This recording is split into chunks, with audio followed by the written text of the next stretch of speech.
the significance of baggage. See, when it comes to baggage, you want to make sure that baggage isn't something that you're carrying or, of course, concealing yourself with.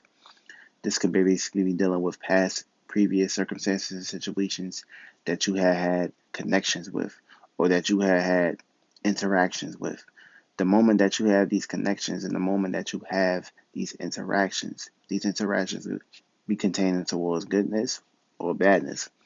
Now, when this is something bad, that means it's going to be a whole lot of wear and tear. It's going to be a whole lot of strings. So you want to make sure that you untying them strings and make sure that you pretty much getting yourself out of those loose ends, no matter how the predicament or the situation played out within your characteristics. Because the heavier these weights are, the heavier you're going to basically be falling down the abyss.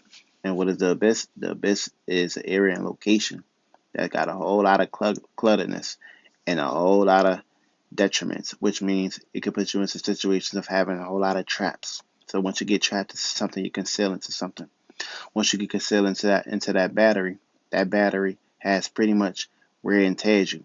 And once that battery is not fully charged, everything in your life won't be charged at all. Everything in your life will be uncharged. And when you're uncharged, that means you ain't got a lot of spark, you ain't got a lot of energy, and of course you ain't got a lot of drive and intent towards what you should pretty much be having naturally. So previous circumstances and situations that you have pretty much indulged yourself with can wear and tear you, especially if it's hard situations, especially if those wounds haven't been healed, especially if those wounds haven't been, tied up into an area and location where you kind of like took care of these situations. These situations will follow you.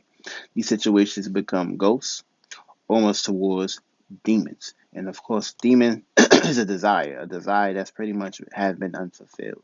And if that's unfulfilling energy, that unfulfilling energy will pretty much always follow you no matter where you go in your tracks, for me, because you want to make sure that you put into a situation of buying these things. And when you're buying something, there's always a good and bad intake for that. Because when you're buying something, you put it on timeout. When you put it on timeout, it's spending time towards learning what it has that wrong.